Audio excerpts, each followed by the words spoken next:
artigo começava assim: eles chegaram à noite. Eles chegavam por volta de 22 horas, era a hora que o jornal estava começando a fechar. Subia no elevador, um jeito meio esquisito, de terno e tal, que você não sabia quem era e perguntava, era o censor. O censor era muito mal visto, né? E ele sabia que não era bem visto, sabia.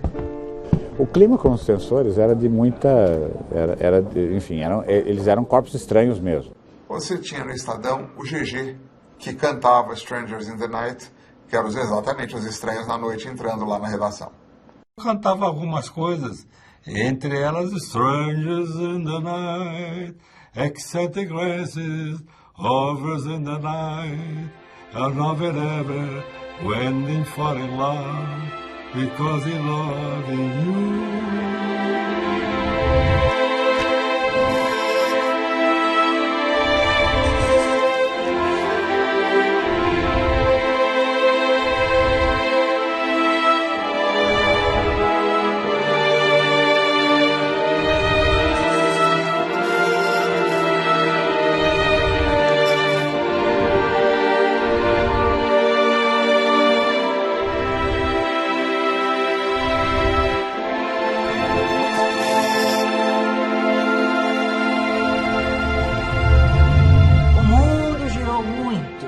O homem mudou pouco.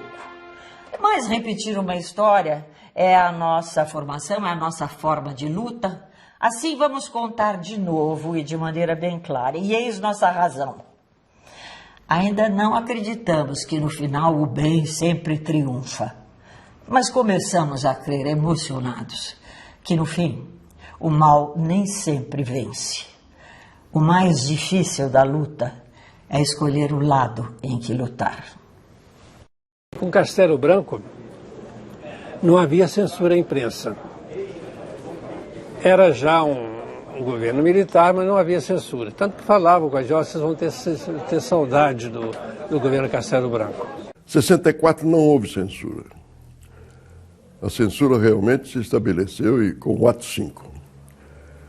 E a história é uma história meio confusa. Meu Deus do céu, mas por que censurar o jornal Estado de São Paulo? Será que ele não era um jornal conservador? Na lembrança que as pessoas têm, ele não foi o jornal que conspirou para a derrubada de João Goulart? Não é um jornal que esteve apoiando o golpe de 64? O Estado ajudou a preparar o golpe de Estado, na sua visão, inclusive, da independência, porque achava que, naquele contexto da Guerra Fria, o Estadão achava, como vários setores conservadores do Brasil, que o João Goulart preparava um golpe de Estado para se manter no poder. Então a gente vai observando que vai havendo um afastamento do jornal do regime que ele ajudou a criar. O Estado começa a perceber que aquilo é um monstro que ele tinha ajudado a gerar, mas do qual não se fazia responsável. E aí começa a virada. Ele começou a sentir que aquele movimento estava indo para um lado perigosíssimo. 68 foi um ano que teve uma confusão no mundo. O Brasil entrou igual. Se você olhar para Paris, você viu o Rio de Janeiro. Eu lembro do tumulto disso porque já tinha muita vigilância, já tinha muita repressão. E naquela noite caiu a ficha, né? O pessoal percebeu que alguma coisa tinha muito grave acontecido, né? Naquela época foi uma coisa violenta. Nós estávamos todos preocupados, que sabíamos que vinha bomba para o nosso lado. Eu me lembro da frase, agora não me lembro exatamente de quem, que falou assim: ó, menino, a festa acabou. Eu tenho a impressão que foi do Clóvis Rossi, que era o chefe de reportagem. A festa acabou.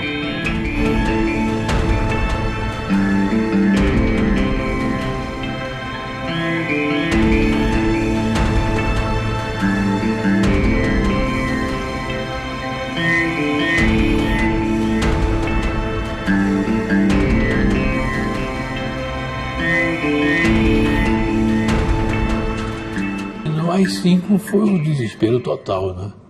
É inesquecível aquela época, muito difícil para todos. Principalmente porque toda a classe artística tinha consciência do que estava acontecendo, né? Primeiro, perplexidade. Segundo, o que podemos fazer?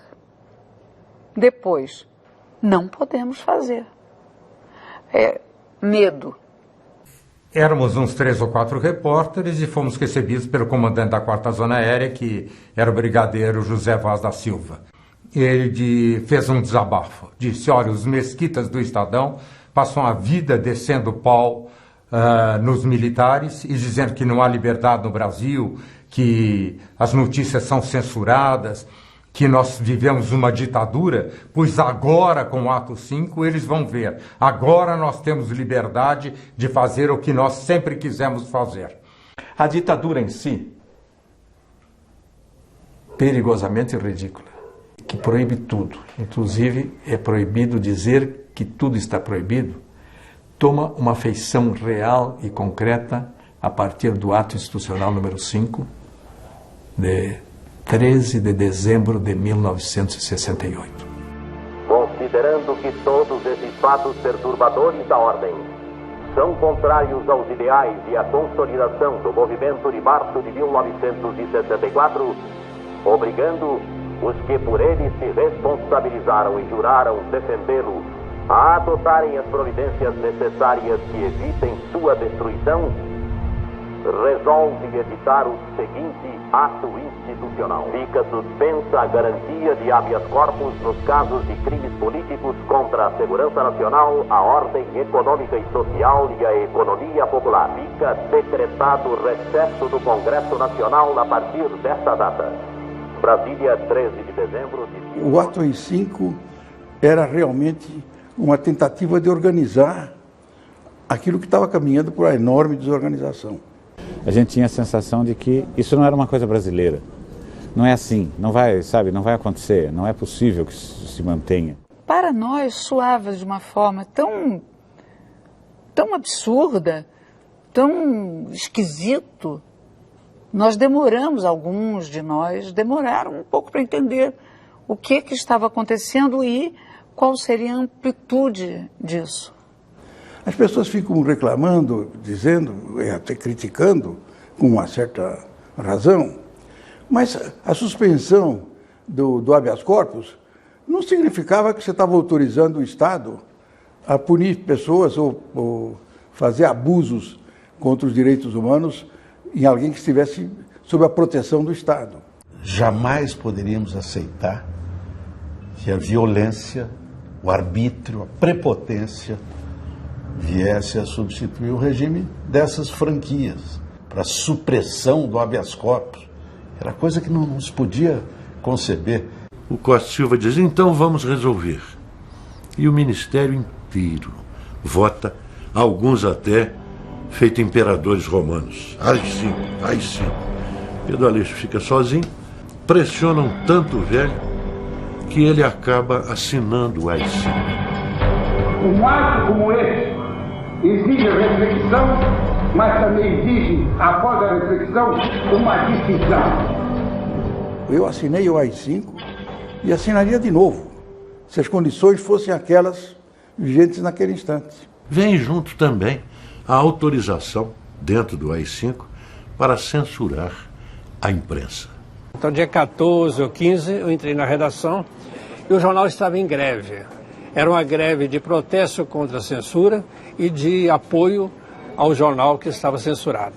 Mas, de qualquer forma, o ato institucional número 5 foi uma grande surpresa, inclusive porque se ligava muito ao editorial escrito por Dr. Juninho, Instituições em Frangalhos, que até hoje se considera que foi o deflagrador do ato 5. O editorial era um editorial violento, defendendo a democracia, a volta da democracia e ofendendo, agredindo com muita coragem todo aquele espírito fascista que estava ocupando o poder. Isso já ficava claro. E os militares não toleraram isso. E daí é o empastelamento do jornal, ou a tentativa de empastelar o jornal. No entanto, aquilo foi o sintoma inicial de uma grande rebelião que depois vai se avolumando pouco a pouco e que, sinceramente, o Estado de São Paulo é que guia essa rebelião, principalmente essa rebelião que entra na classe média brasileira. Então, nesse comentário tão negativo, ele já vai ser apreendido Naquela noite houve a invasão do jornal e a apreensão da edição. Vieram com tudo, fardados, né? Tomei um susto, porque eu sempre fui muito medroso, né?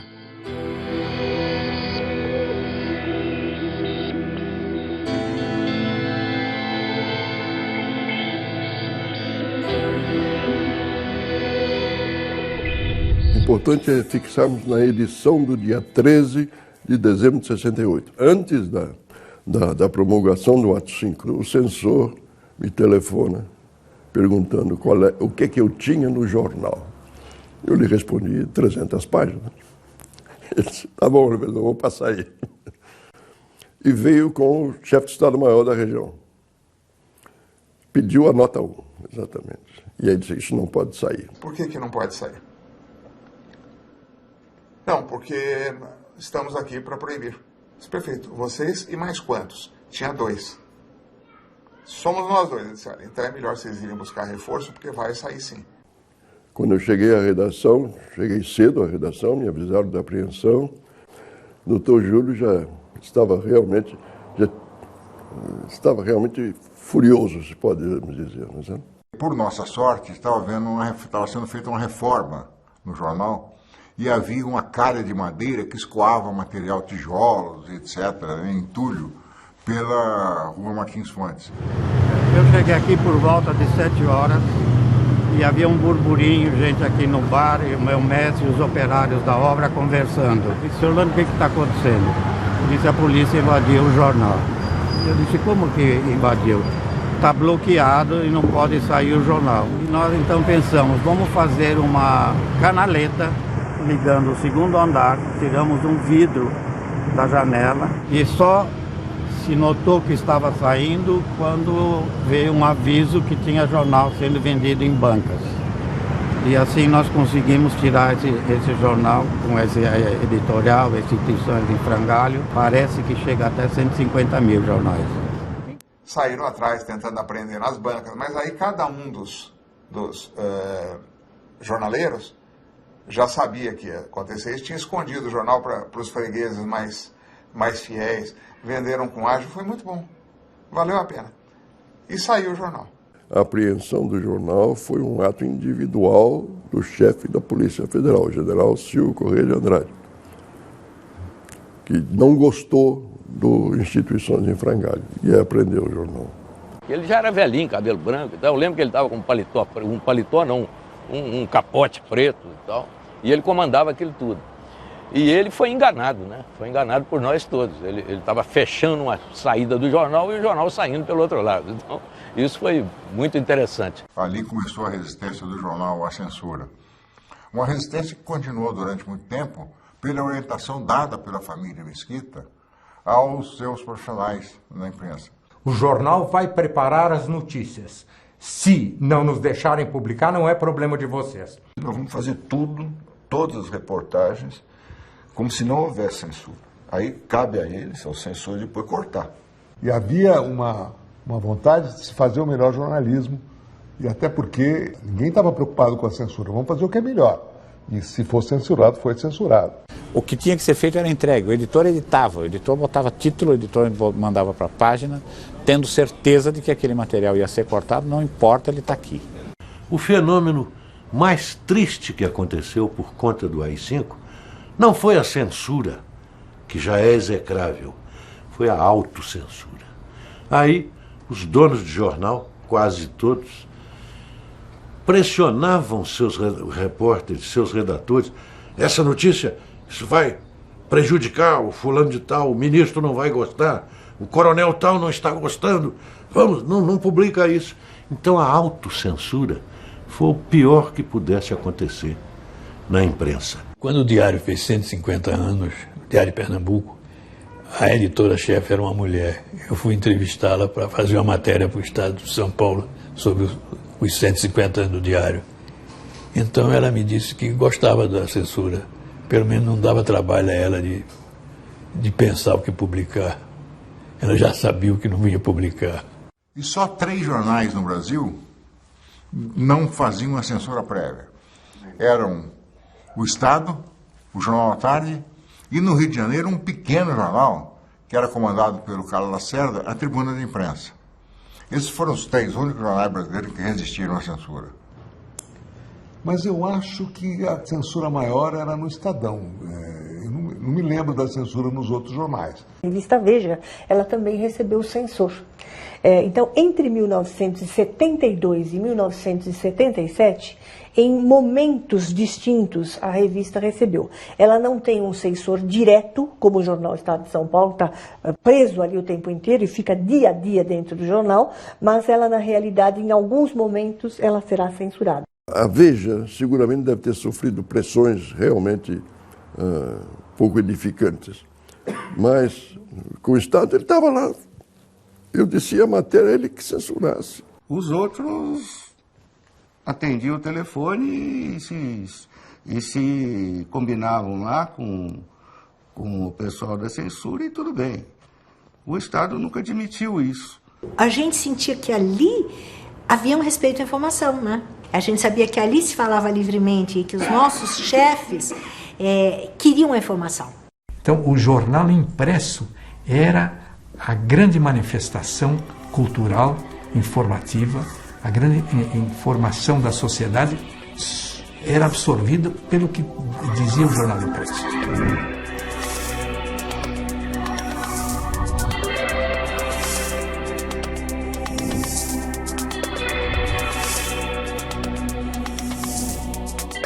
E sempre o Estadão aguentou e disse que não aceitava autocensura, que se quisessem censura, pusessem censores, até que eles puseram. Fui convidado a falar com o chefe da Polícia Federal. Compareci e ele me disse, olha, a situação política está um pouco confusa. Os senhores publicaram hoje uma notícia pequena, era uma notícia de uma coluna, dizendo que o nome do general Ernesto Geisel está sendo considerado para a presidência. Como a situação está muito confusa, eu pediria ao senhor que não publicasse nada mais sobre a sucessão presidencial. Eu disse, olha, eu vou comunicar ao doutor Júlio Neto. Vou comunicar ao doutor Júlio Neto o que o senhor está me pedindo. Fui e falei com o Júlio disse, não tem problema nenhum, não publica tudo, não é certo? Publica tudo. Esta foi a razão pela qual o censor invadiu a redação. E eu me lembro muito bem no dia que ele chegou, o primeiro que chegou. Foi lá. Ele entrou, quando ele entrou na redação, nós todos saímos. A isso nós chamamos da censura prévia. É o censor na redação, lendo aquilo anteriormente a nós, né, leitores, lendo aquilo que nós iríamos ler no dia seguinte e decidindo que isto não deve sair ou aquilo pode sair. Eles ficavam numa mesa ao lado da minha e faziam o corte marcavam com uma caneta vermelha, entregavam para mim. O censor olhava o flan. Flan era uma espécie de cartolina que estava todo o jornal. Era um bom leitor. Devia ser uma tarefa muito chata para ele, porque tinha que ler tudo e ele riscava o que não podia ser publicado. Eu cansei. Uma ocasião até troquei uma página inteirinha, porque eles censuraram 3 trechos, aí eu meti calhau total. Até foi repreendido pelo Júlio de Mesquita Neto. Ele falou, Gê, você é doidão, uma página toda. Eu falei, mas não teve jeito. Olha, eu acho que é muito interessante a gente perceber essa ideia do censor, né? Quem é esse censor? Eram assim, na paisana, tudo normal, bonitinho, bem arrumadinho, falavam bem. Os censores todos se identificavam como funcionários da Polícia Federal. Mas os dois que chegaram, em primeiro lugar, eram funcionários do Departamento de Diversões Públicas do Estado de São Paulo. Você imagina, quer dizer, ele trabalhava como censor, ele destruía o meu trabalho. Mas é um estranho aqui. A sua função aqui é diferente, é para a função de censurar o jornal. Então você não pode ser igual a gente aqui, que está trabalhando com afinco para que a edição saia a contento. Eles traziam um livreto onde eles tinham todas as instruções, né, todas as matérias, as possíveis matérias que o jornal iria divulgar, os assuntos, enfim, que estavam em pauta e que seriam proibidos. E eles constantemente abriam o livrinho e iam procurar. Né? Eles não tinham muito assim autonomia. Não tinha autonomia nenhuma, na verdade. Coitados, né? Você já imaginou que profissão desgraçada é essa? Um deles se dirigiu a eles. Meu chefe me alertou que eu deveria ler com muita atenção. Mas não só o texto em si, ele me disse, insistiu muito para que eu lesse nas entrelinhas. Onde é que ficam as entrelinhas?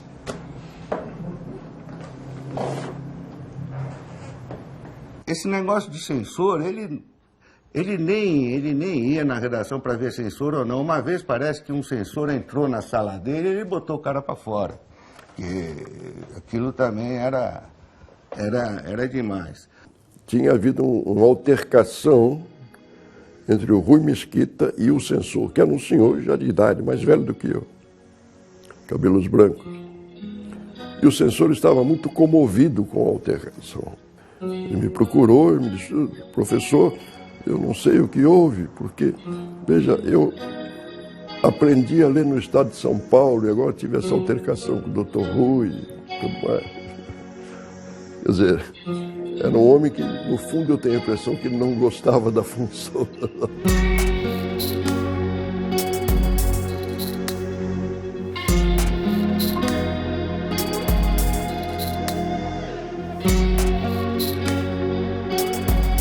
O que se tentava fazer era algum tipo de resistência quando se implementou a censura. E fomos resistir, nesse primeiro momento, na base do improviso. Os jornais tinham que simular que não havia censura. Então não podia deixar espaço em branco para saber que daquela página tinha sido retirada essa informação. O Estado o que fez, então? Contrariamente a todos os outros jornais, se punha outra informação mesmo. O Estado começou a publicar os Lusíadas de Camões. No Jornal da Tarde, publicar receitas de cozinha. Insípidas receitas de cozinha, inventadas na hora. Assim, 20 ovos, 2 quilos de farinha, 20 gramas de não sei o quê. Se junte 3 ovos e parava nos 3 ovos e o público ficava esperando a continuar e reclamava. Né? E foi assim durante um tempo. E aí uma sugestão feita pelo redator, que era o redator da necrologia do Estado, e tinha uma seção de sinofilia de cães, Antônio Camargo Mendes, sugeriu ao Júlio Mesquita Neto que fossem publicados os versos dos Lusíadas.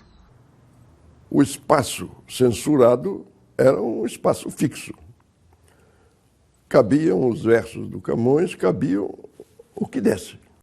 E o público começou a telefonar, quem recebia os telefonemas era o Antônio Camargo Mendes, estranhando que, de repente, se cortava um canto, uma parte do canto se cortava no meio. Eu acho que a gente deve ter publicado os Lusíadas umas 2 ou 3 vezes, pelo menos. Você vinha lendo a notícia, não é que a reportagem inteira era censurada, não. Você vinha lendo a notícia e aí, depois de uma vírgula, entrava um pedaço de uma receita. E aquilo era uma aberração, não é? Até que, em certo ponto, eles censuraram a foto, que era uma foto do Ciro de Lima deixando o Palácio do Planalto. Aí, nessa hora, eu virei para o Oswaldo e falei, Oswaldo, agora é samba, né? Ele falou, é mesmo. Aí fomos para um caixote onde se recolhia os clichês de anúncio e chafurdamos lá e achamos esse clichê que era um anúncio da Rádio Dourado chamando para um programa Agora é Samba. E botamos na página, na primeira página, Oliveiros aprovou e no dia seguinte o pessoal se assustou vendo aquele clichê completamente inusitado na primeira página do jornal. Foi um furor, né? Na primeira página do Estadão, que agora é Samba, eles estavam entendendo o que era aquismo, mas na verdade foi por causa do censor. Não queria que saísse a legenda. Eu fui obrigado a tirar a legenda e a foto. Você burlava a censura assim, publicando coisas que pudessem chamar a atenção do público, mas que não estavam proibidas. Passava pelo censor. Um poema do Camões na primeira página. Mostrava para o leitor inteligente que alguma coisa havia ocorrido. É possível que boa parte do público não tivesse entendido. Mas, de qualquer maneira, nós marcamos a nossa posição. Porque não é possível que o povo seja tão ignorante que não vê aqueles poemas e via a receita, você não tinha alguma coisa atrás disso, que era um texto. Foi tirado o texto. Então, estava na cara que o jornal tinha sido censurado. A censura, durante os anos Médici, foi a pior possível, a mais execrável de todas, porque tudo era proibido. Pelo volume do índice do Estadão de censura, dá para ter uma noção do tamanho, da quantidade e da variedade de material censurado durante essa época. Era uma censura sobre fatos. Como me dizia um oficial do Exército, nós censuramos fatos que podem dar editorial. Mas a relação dos fatos censurados era realmente, às vezes, esdrúxula, não tinha o menor sentido. É que a censura não era só política. Primeiro havia, como a gente sabe, uma questão totalmente arbitrária, que ninguém nunca sabia o que passava pela cabeça do censor. De coisas que não tinham nada a ver, a gente falava, meu Deus, por que isso foi censurado? Né? Era o arbítrio. Quando se censura até a previsão do tempo, é sinal de que o país está numa coisa tenebrosa, só que falsamente vestida de tolice. Dependia do censor. Tinha um censor que considerava que ia censurar um monte de coisas, o outro, no dia seguinte, podia não censurar o que o outro tinha censurado no dia anterior. Era uma coisa absolutamente estranha. Por medo, por insegurança, o censor também pode cortar a mais ou cortar a menos. Então, nesse de cortar a mais, ele, por exemplo, pode extrapolar a própria ideia geral da censura. E aí, um dos censores tinha um medo desgraçado de que aprontassem outras coisas. Ele chamava Leonardo. Então, o nome Leonardo foi proibido. Não saía o nome Leonardo no O Estado de São Paulo. O pintor renascentista era Da Vinci. Não podia sair Leonardo, ponto. Porque ele achava que iam dar um jeito de fazer brincadeira com ele. Era muito engraçado isso. Então, os leitores eram privados de saber do que estava acontecendo na cidade, no país, no mundo, porque a ditadura não permitia. Ela tinha assuntos proibidos, assuntos e temas que eles não gostavam que fossem apresentados à população. Surto de meningite. Morreu gente como o diabo no país inteiro, em São Paulo principalmente. Pois bem, era proibido dizer quantas pessoas tinham morrido naquele dia, ou na véspera, no dia anterior. A gente sabia que tinha crise. Minha irmã trabalhava nas clínicas. O jornal não podia dar. O jornal não podia publicar. Oficialmente não existia meningite. O jornal tinha informações, né, por fontes de médicos e tudo, mas isso era absolutamente negado pelo governo, porque não podia ter meningite no país maravilhoso, né, do ame ou deixa. Você precisava alertar a população, cuidados e tal. E a censura não queria que se dissesse que tinha meningite, para evitar tumulto, para evitar pânico na população. Como é que você não pode, né, avisar as pessoas que está tendo um surto de uma doença desse tipo na cidade onde você mora, onde você imprime o seu jornal? Quer dizer, não é para deixar ninguém com medo, é para as pessoas tomarem cuidado, ou se for o caso, se vacinarem. E por aí vai, quer dizer, não há critério. Isso mostra o estado de coisas a que chegamos. Até notícias sobre uma epidemia que atingia a população era considerada um assunto de segurança nacional.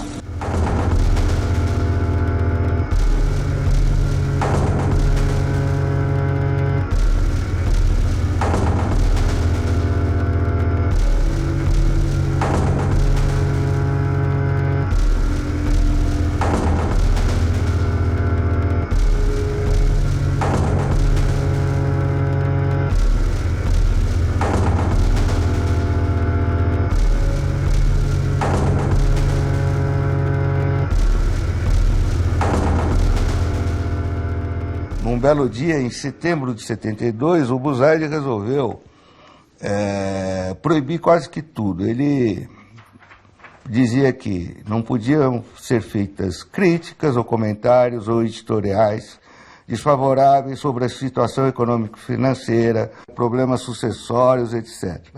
As ordens atingiam quaisquer pessoas, inclusive as que já foram ministros de Estados ou ocuparam altas posições ou funções em quaisquer atividades públicas.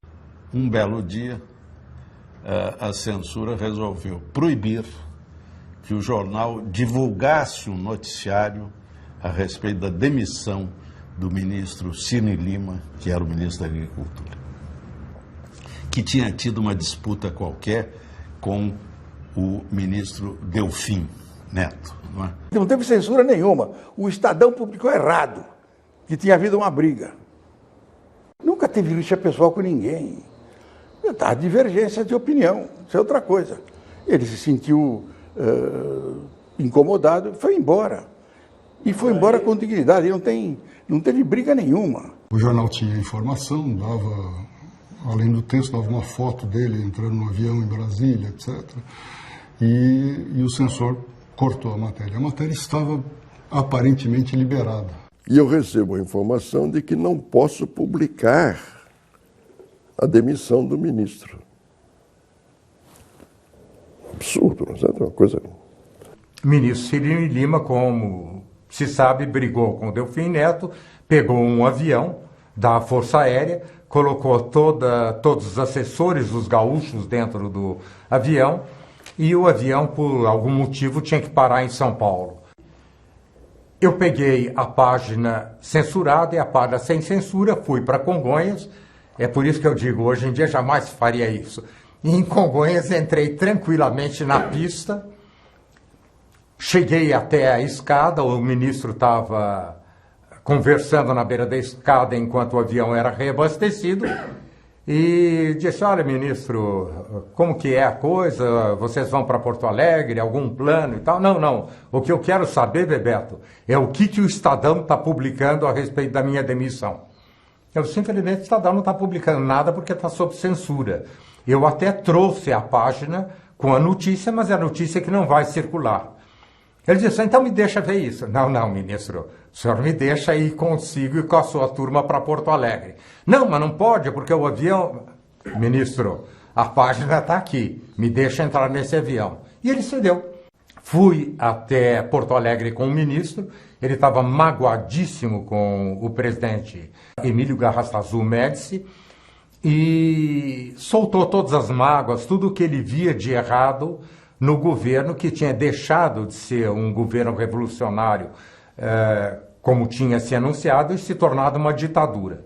E eu peguei uma das melhores matérias da minha vida. Fiquei eufórico. Cheguei em São Paulo, o jornal não tinha publicado uma única linha. Qual não foi a surpresa nossa, porque no mesmo dia, no dia seguinte, todos os demais jornais brasileiros, todos, sem exceção de nenhum, divulgaram essa demissão, comentaram a demissão, falaram do ministro Delfim, falaram da disputa entre eles.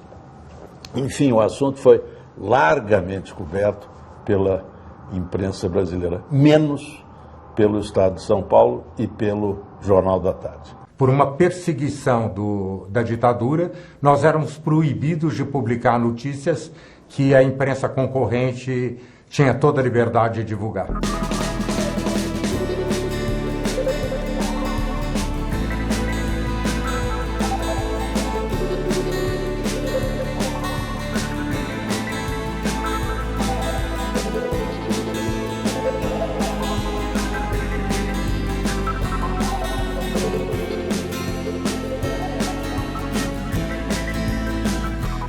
O olhar do censor é muito diversificado.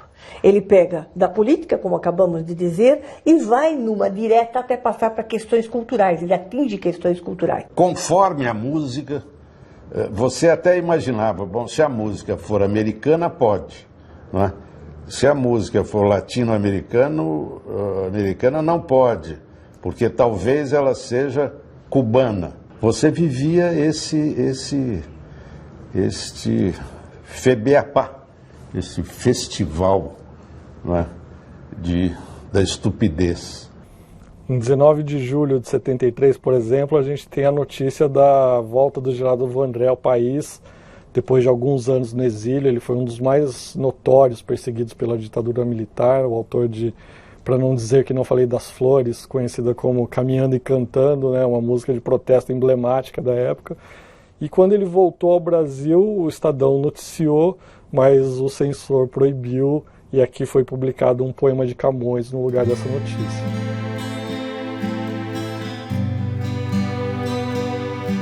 As armas e os barões assinalados, que da ocidental praia lusitana, por mares nunca dantes navegados, passaram ainda além da Taprobana, em perigos e guerras esforçados, mais do que prometia a força humana, e entre gente remota edificaram novo reino que tanto sublimaram.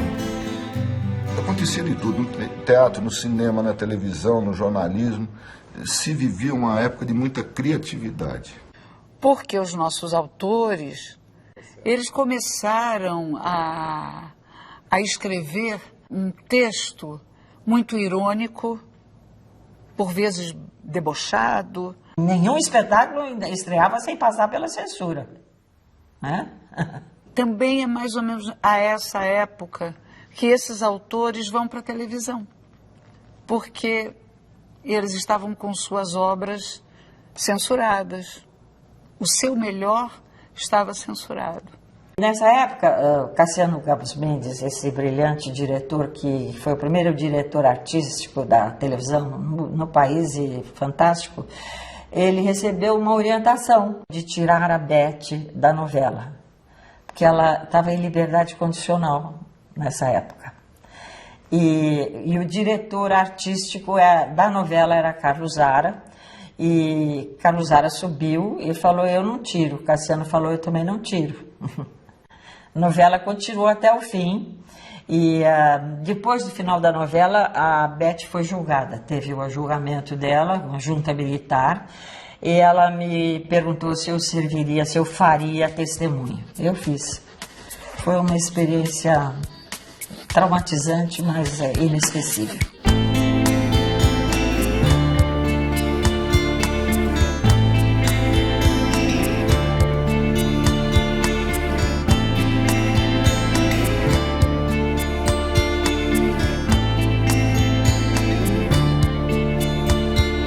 Nunca houve censura impressa na área econômica.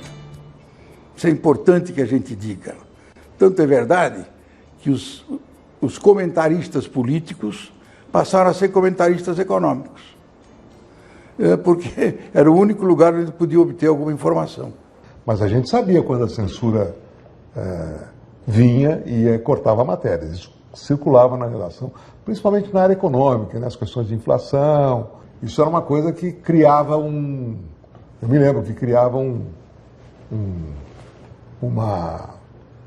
burburinho nas redações. Olha, hoje fomos censurados, a gente sabia. Era proibido denegrir o milagre brasileiro. Então, até o ministro Delfim Neto, todo poderoso, contribuía com sugestões para a censura. Todo poderoso é também por conta da oposição. Eles não conhecem o poder que eu não tinha. Então, toda e qualquer crítica a matérias de caráter econômico, que, por exemplo, mostrem que esse milagre não é tão milagroso assim, afinal de contas, talvez não estejamos vivendo no melhor dos mundos, vão ser brutalmente censurados. Essa ideia de milagre econômico é uma das coisas mais ridículas. Nunca houve milagre coisa nenhuma. O Brasil cresceu durante 35 anos, 7,5%, porque os brasileiros trabalharam, em vez de fazer fofoca. Que aquilo era tudo falso, era uma propaganda falsa. Não havia milagre brasileiro nenhum. O que havia era censura e prepotência. Os ministros, todos os altos funcionários, eles gastavam dinheiro a rodo, sabe, com jatinhos, com avião alugado, mordomia. Essa palavra era uma rubrica do Diário Oficial, né? O dinheiro corria a rodo, na época do milagre, né? E não havia controle nenhum. Por quê? Porque a imprensa não podia denunciar nada. O que se pode criticar é o seguinte, a distribuição era ruim, mas era mantida constante. Mas isso é perfeitamente aceitável, e eu acho que é assim que você vai ler as estatísticas, vai ver que é isso mesmo. Escrevi um artigo sobre o falso milagre brasileiro. E a matéria vai para São Paulo, não vai haver mais censura. No entanto, quando é de madrugada, me telefona o Oliveiros Ferreira, uma gozação danada. Me acorda e diz: você não disse que a censura ia acabar? Eu disse: não fui eu que disse, foi o Armando Falcão. Mas, de qualquer maneira, ia acabar, né? Aí diz o Oliveiros de lá: pois o primeiro artigo censurado na edição de hoje foi o seu. Então, sentei com a cópia daquele artigo censurado e só troquei alguns nomes, deixando os números todos como estavam. E dei título: O Falso Milagre Baldônico. E eu escrevia da Baldônia Interior. O artigo bate lá em São Paulo e o censor de plantão lá olha assim com aquela cara de inteligência, porque todo censor é burro, mas quer parecer inteligente. Então o censor diz: até que enfim, esse Carlos Chagas resolveu escrever sobre política externa. Pode publicar. Foi uma gargalhada geral em São Paulo.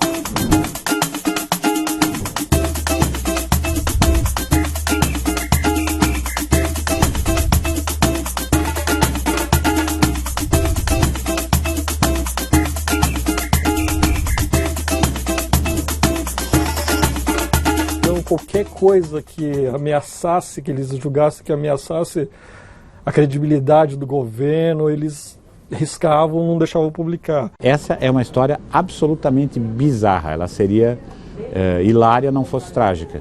Em Teresina apareceu a notícia de que existia uma cobra gigante num pequeno lago na cidade. Então, alguém do Exército organizou uma expedição para capturar, possivelmente, uma sucuri. Bem, o coronel acreditou na história e botou a soldadesca caçando a cobra grande. O Alberoni, que vinha de uma família de escritores talentosos, de jornalistas, fez um texto absolutamente delicioso a respeito da caça à cobra grande. Numa matéria de 40, 60 linhas, ele conseguiu colocar o Exército numa situação que era todo poderoso, prepotente, arrogante, então, uma situação de um ridículo atroz. Esvaziaram o lago e não encontraram a cobra. Ou seja, quando o sujeito percebeu que estava sendo exposto ao ridículo, não é, a reação foi o máximo de força, né? E ele foi preso, apanhou, e acabou sendo mais um desses casos em que ele foi solto para ser morto.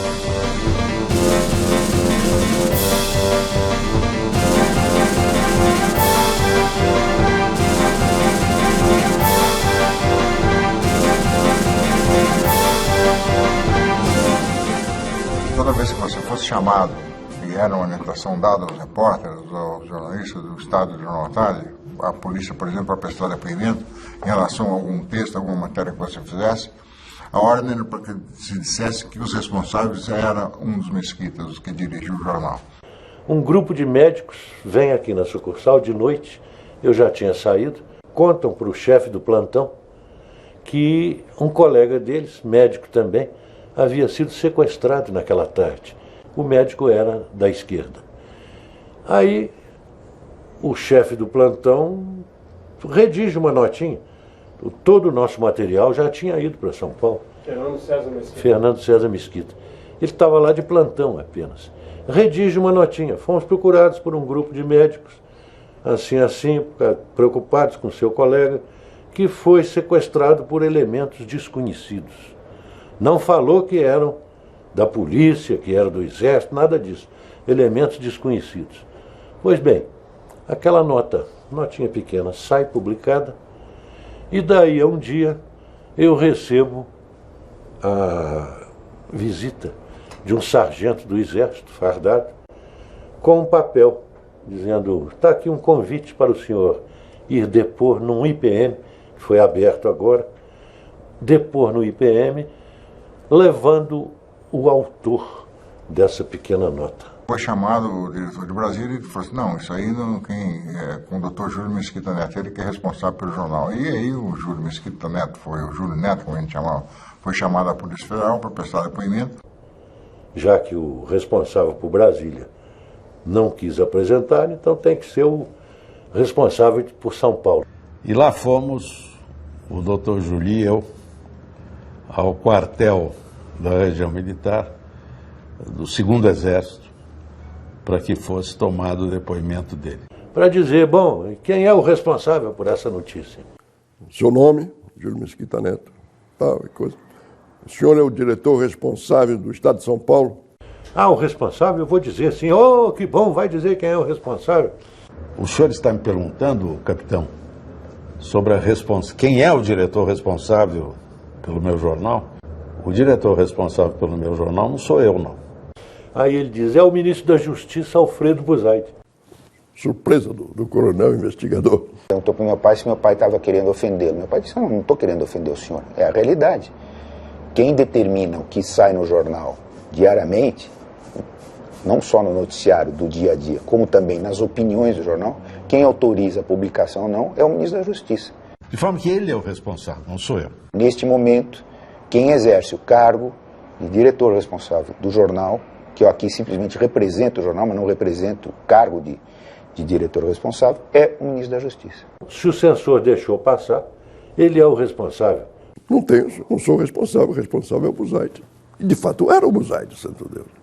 Em setembro de 72, o Rui mandou um telegrama para o ministro Alfredo Buzaide, o ministro da Justiça, comparando os atos deles aos atos de Hitler, de Mussolini e de Stalin, e dizendo que eles seriam cobrados pela história, que seriam punidos por isso. Naquele tempo, chamar o ministro da Justiça de nazista era já uma atitude raríssima no país, né? E ali a gente sentiu um certo orgulho ali naquele momento. Falando que estava envergonhado do país, envergonhado de tudo. Ele é uma coisa assim. Cheio de vergonha por ver meu país degradado a essa condição, subscrevo-me humilhado Rui Mesquita, diretor do Jornal da Tarde e do Estado de São Paulo.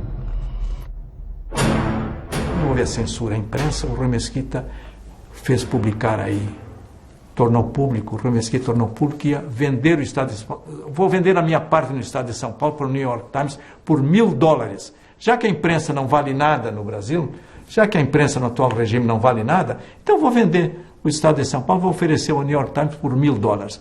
Então era algo que desmoralizava o governo brasileiro na sua dimensão internacional. O ministro do Gás, o Roberto do Gol Silva, dizia para várias pessoas que não havia necessidade da censura, porque os leitores de jornais eram tão poucos no Brasil que a importância que tinha a imprensa era pequena. Que a gente tem a edição do último dia do ano de 1974, né? O jornal estava prestes a completar 100 anos e publicou uma notícia bem importante, que era o New York Times destacando a luta do Estadão pela liberdade de expressão, né? E você vê que, curiosamente, 5 dias depois dessa notícia do New York Times, a censura efetivamente acaba no Estadão. No dia 4, o censor não apareceu mais. Que é um negócio estranho, quer dizer, é como se o regime militar tivesse considerado, fosse um presente de aniversário ao Estado, o fim da censura. Suspenderam a censura, mas não o direcionamento. A pressão. Olha, isso, assim, havia pressão econômica, havia pressão sobre as pessoas do jornal. Pressão por parte de políticos que estavam no poder, civis que estavam no poder, e por parte também dos coronéis daqui e tal. Tinha um clima de pressão. A manchete era assim vivem os superfuncionários, né? Vamos revelar nessa série de reportagens e tal uma série de abusos, de privilégios. Pela primeira vez, aquela foi a primeira reportagem de denúncia naquele período duro, né, do regime militar. Eles tinham um sentimento tão grande de impunidade, de fazer o que queriam, de poder, de onipotência, né, que as barbaridades eram publicadas no Diário Oficial. Quanto que eles compravam por semana de manteiga, de aparelhos eletrônicos, de viagens. E a gente contou tudo. A preocupação do Dr. Júlio Mesquita Neto era que tivesse comprovação de tudo. O que era difícil, porque todas as entrevistas eram em off. E as provas, muitas delas, estavam no Diário Oficial, né? Ou em documentos, enfim, né? Mesmo assim, o Dr. Júlio foi chamado a Brasília pelo Ernesto Geisel, que era o presidente, né? E nós ficamos muito preocupados, né? Vai voltar a censura, né? Eles vão colocar a censura de novo aqui, e eu me sentia culpado por isso, né? Quando meu pai se deslocava para o exterior para fazer as denúncias e os seus pronunciamentos para mostrar a situação que a imprensa vivia no Brasil, era essa maneira que ele tinha para para se manifestar e tentar alertar a opinião pública do que estava ocorrendo aqui dentro. Eu me lembro de uma frase muito interessante nem sei se é dele, mas eu me lembro dele dizendo isso, Dr. Júlio, onde ele dizia o seguinte: se você transige no pouco, você transige no muito, portanto você não pode transigir em nada. Ele tinha uma noção muito clara de que o governo, as autoridades, os governantes são passageiros, certo? O jornal é permanente. Então o jornal tem um compromisso com a permanência. O Estado de São Paulo apoiou o golpe de 1964, apoiou, mas não participou de nenhum desmando da ditadura. Não emprestou nenhum dos seus carros para disfarçar prisões, para disfarçar torturas. Não participou da Operação Bandeirantes, que foi aquele centro de tortura instalado em São Paulo. Ao contrário dos outros que também apoiaram e sempre se beneficiaram disso, o jornal nunca chegou a se beneficiar disso diretamente, com isenções e coisas parecidas. Veja, a política do jornal, quer dizer, um dos editorialistas do jornal foi o Flávio Tavares, santo Deus. Nós sabíamos que ele tinha sido, não é? Eu, Flávio Tavares, banido, desterrado, cujo nome não aparece na imprensa brasileira, trocado pelo embaixador dos Estados Unidos, passo a ser o correspondente do Estado de São Paulo na Argentina, num ato de independência que ninguém se atrevia a fazer naquela época. Até porque, há um detalhe, o Estado de São Paulo sempre foi um defensor da política externa dos Estados Unidos, sempre foi. Na sua estrutura de pensamento liberal, o Estadão foi sempre o grande defensor não só da política externa, mas até da política interna, da organização da sociedade norte-americana. Eu não podia constranger o jornal e aparecer com o meu nome na imprensa brasileira. Então eu adoto para mim mesmo um pseudônimo de Júlio Delgado. E o Júlio Delgado ficou vários anos no Estado e na imprensa brasileira como sendo um personagem que ninguém sabia quem era, sabia que era um brasileiro que estava na Argentina, etc. Só que os serviços da informação sabiam quem era o Júlio Delgado. Eu me lembro que quando cheguei do exílio e quando o Júlio Mesquita Neto me convida, ou me dá a incumbência, não me convidou para ser editorialista político do Estado, ele disse: bom, doutor Júlio, eu não quero ser apenas um escriba. Ele disse: não, eu acho que nós temos até opiniões divergentes em muita coisa, mas nós temos uma coisa em comum, nós temos a mesma ética. Nós e você. Essa é a diferença grande que existia entre a família Mesquita e outros, digamos, proprietários de jornais no Brasil. Isso é uma tradição nossa, que a gente sempre, nunca nenhum de nós, até por herança recebida dos antepassados, pedimos carteirinha de identidade das pessoas em termos ideológicos. O ser humano é livre para pensar isso da maneira que queira, da maneira que queira conduzir sua vida.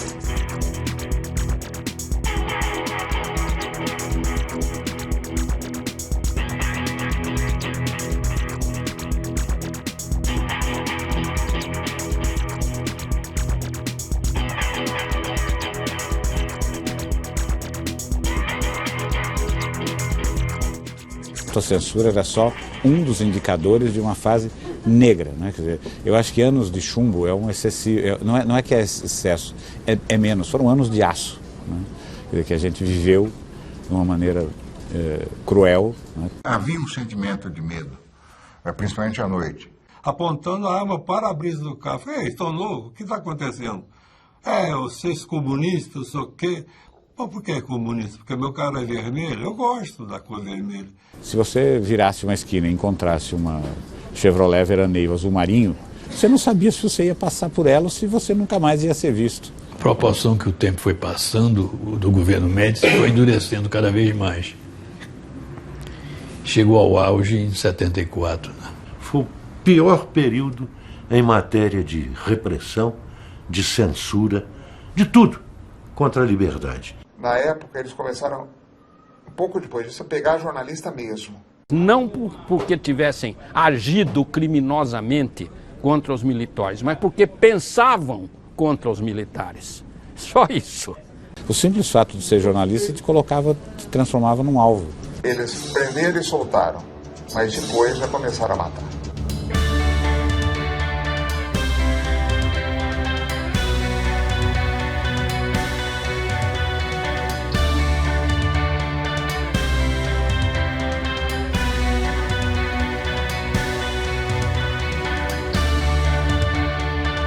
Havia uma preocupação de mandar para o estado de São Paulo tudo que era prisão, porque se a gente conseguisse publicar, era uma garantia de que seriam preservados vivos, não seriam mortos.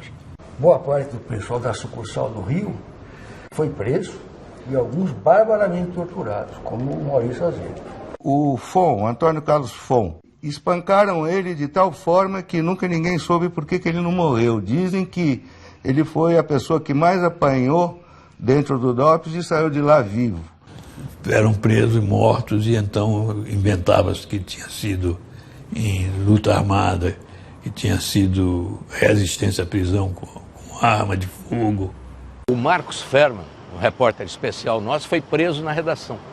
Outros tiveram que fugir, como o poeta Ferreira Goulart era copy da sucursal do Rio.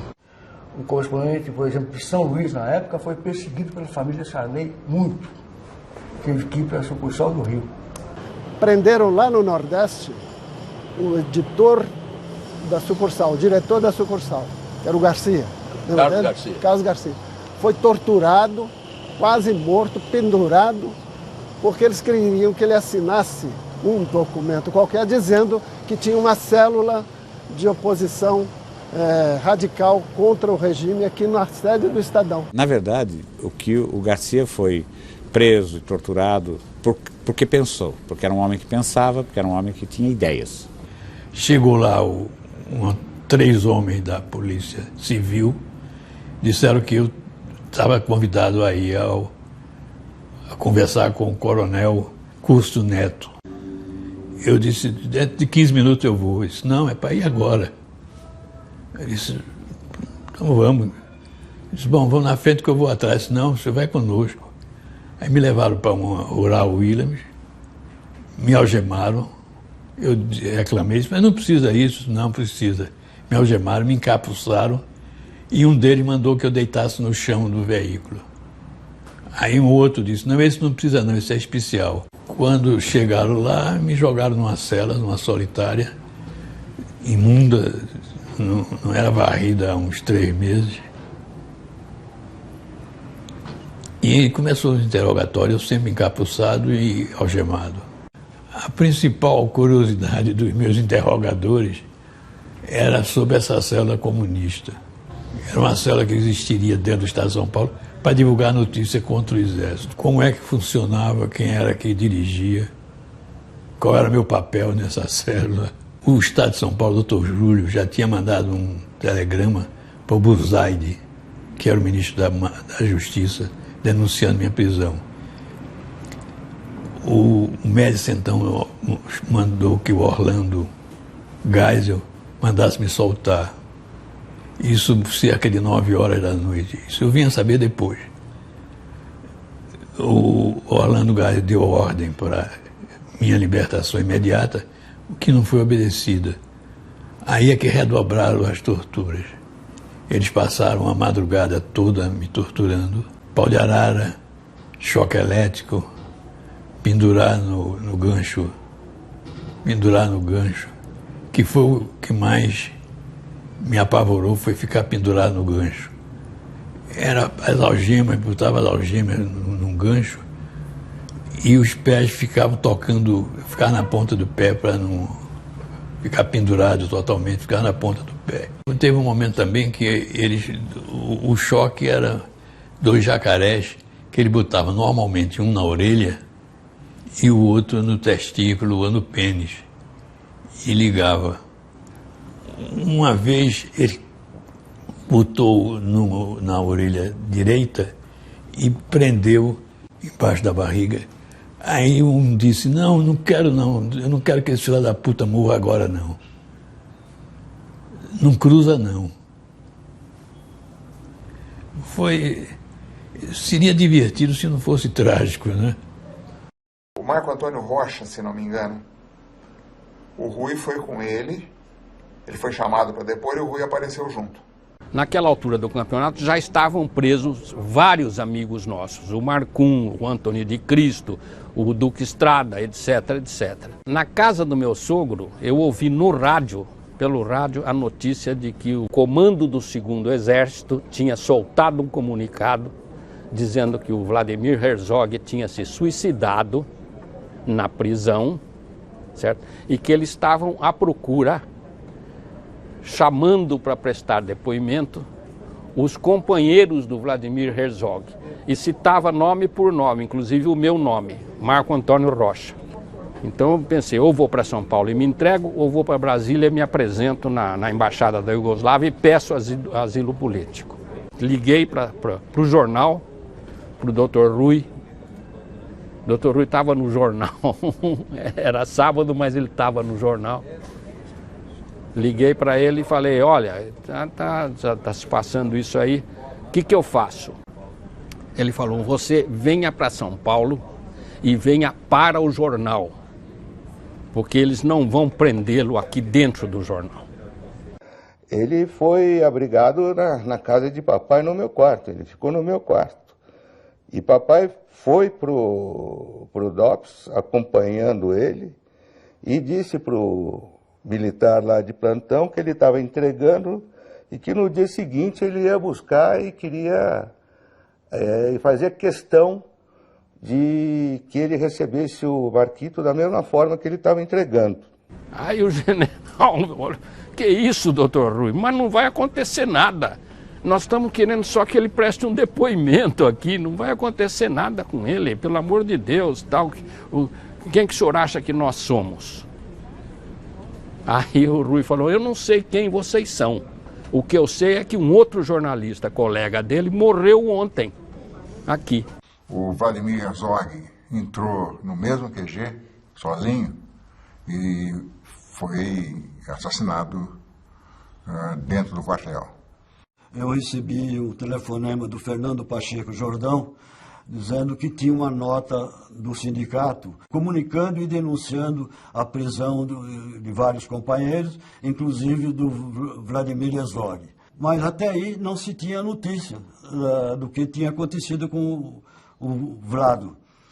Então a nota saía falando da prisão, mas não da morte. A tortura estava tão disseminada, da mesma forma como o uso do dinheiro público, também não havia controle nenhum, que todo mundo que era preso apanhava, fazia parte do serviço. E eu acho que aí houve um acidente de trabalho, entre aspas, né, que bateram numa pessoa que não tinha força física, ele era muito frágil, Vlado, né, baixinho, frágil fisicamente e tal. Eu acho que ele não aguentou e morreu. Aí fizeram a farsa do suicídio, né, uma foto que você vê na hora que aquilo foi montado, né, para dizer que foi suicídio. A história é o sujeito se suicidar sem ter altura. Desculpe, tem coisa que não acontece. A morte dele, ela se dá num contexto em que vários companheiros foram presos. Foi só o Vlado, né? Foi um pessoal ligado ao Partido Comunista, que tinha uma atuação política muito pequena naquela época. O Vlado não era, o Vladimir Herzog não era do partido, certo? Ele era, digamos assim, um simpatizante, mas ele não era membro militante do partido. E foi ele que morreu, certo? Isso provocou uma reação muito grande, né, a partir de São Paulo, mas no país inteiro, em que tiveram um papel importantíssimo o Audálio Dantas, presidente do Sindicato dos Jornalistas, ele e o Dom Paulo Evaristo Arns, arcebispo de São Paulo, que organizaram, junto com James White, da Igreja Evangélica, e o Rabino Sobel, né, um ato ecumênico na Praça da Sé, que foi, a meu ver, o símbolo, né, da passagem da ditadura para a democracia.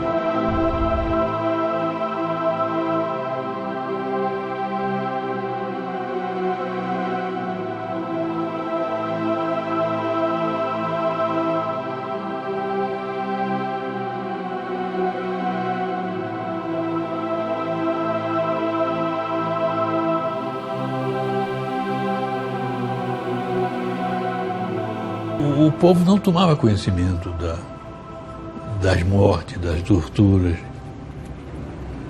Tinha muita gente que não acreditava, né? Achando que era fantasia. O Duque Estrada, quando saiu, conseguiu sair antes dos outros, ainda cheirando aquele ar horrível da ditadura, da prisão e tudo mais, barbudo.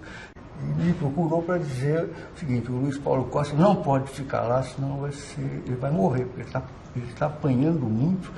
A situação dele é grave, ele não pode continuar lá. Então eu relatei esse caso ao doutor Rui Mesquita. Disse: olha, estão saindo da prisão, dizem que a situação do nosso correspondente dos Campos é muito grave e ele não pode ficar preso nem mais um minuto. Ele precisa sair já e ter assistência. O Mesquita pegou o telefone e ligou para o ministro da Justiça. Foi dizer assim: olha, vocês soltem imediatamente, né? Porque vocês vão ter um outro cadáver. E esse cadáver, esse aí eu sei que foi você, que foram vocês. O presidente Ernesto Geisel, o general Geisel, veio a São Paulo. Nesse dia ele estava em São Paulo, né? Chamou os militares, os comandantes aqui do Exército em São Paulo, o general Edinardo Dávila Melo, falou: isso não pode se repetir, esse episódio não pode mais se repetir. Se isso acontecer, eu troco o comando aqui. Meses depois, uns 3 meses depois, chegou uma informação ao jornal de que um operário tinha sido morto nas mesmas circunstâncias, da mesma maneira, e que estavam abafando o caso, escondendo o corpo e que ninguém poderia saber disso. Saiu a matéria, sem muito destaque no dia seguinte, e aí as consequências foram... o Geisel demitiu o comandante, o general Edinardo Dávila Melo.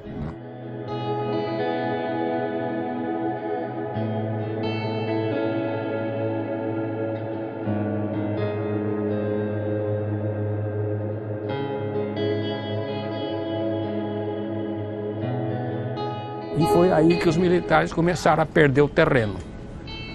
A ditadura foi morrendo aos poucos, foi acabando aos poucos, ela não acabou de um dia para o outro, foi um processo. Porque até então a resistência à ditadura era mais da academia, né, do meio universitário, de alguns veículos de imprensa, era uma coisa mais da elite. A partir de 80 é que o povo aparece em cena, que foi a volta do movimento operário, né, dos sindicatos, que teriam um papel importante na nossa história a partir da abertura política, né? E um outro marco que eu acho que foi importante foi em 1984, a campanha das diretas. Praça da Sé coalhada de gente. É porque eu estava em cima do palanque. Se fosse lá embaixo, acho que se eu levantasse um pé, não colocava mais ele no chão. Todo, né? Todo... Num primeiro momento, isso que foi o maior movimento cívico da história brasileira, foi derrotado. No dia 21 de abril de 84, faltaram 21 ou 22 votos para aprovação da emenda das diretas, para a volta da eleição direta, né? Aquilo foi uma frustração enorme no país, porque todo mundo se envolveu muito naquilo, né? Eu pensei que os brasileiros iriam se apossar do Brasil. Que é melhor do que estava antes, com certeza. Mas ainda não aconteceu essa mudança que eu venho esperando há muito tempo. Levamos 5 anos para voltar a votar para presidente, né? Então foi um período longo em que a imprensa teve um papel importante, tanto na instalação da ditadura militar em 64, como no processo de reabertura, no processo de redemocratização do país e o final do regime militar.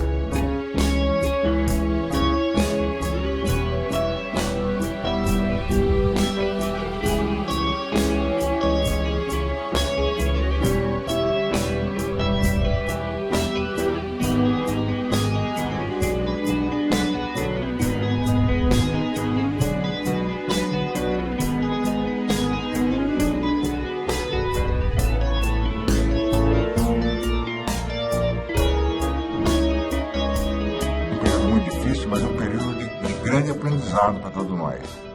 Essa gente na rua e o panelaço é consequência do empoderamento da sociedade. Mas isso é a democracia. Liberdade e democracia, não cabe nelas nenhum tipo de adjetivação. Liberdade é liberdade, ponto. Sabe? Democracia é democracia, ponto. A imprensa é um cordão umbilical entre o poder e a nação em si, a população de um país, de uma cidade, de um estado. Eu acho que o dia que a imprensa desaparecer, os regimes democráticos vão rolar junto com ela. As novas gerações desconhecem isso, como desconhecem a luta pela liberdade da informação, a luta pela independência de posições. Quem viveu sabe da importância de nós podermos falar. Muita gente hoje está pedindo a volta dos militares, porque naquela época tinha segurança, ninguém roubava, não tinha corrupção, não é verdade. A história é uma sucessão de acidentes. E o acidente de hoje condiciona o acidente de amanhã. Aguentei o período todo da repressão. Achei que era a minha missão.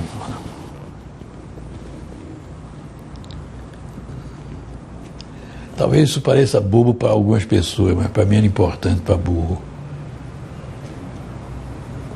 Nós saímos de um período terrível, que foi esse, dos 21 anos de ditadura, e hoje completamos o mais longo período democrático da nossa história.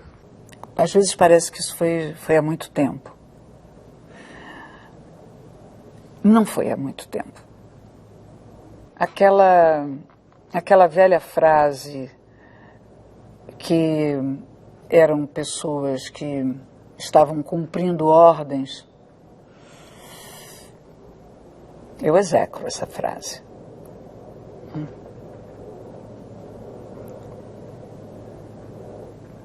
As ordens existem também para não serem cumpridas.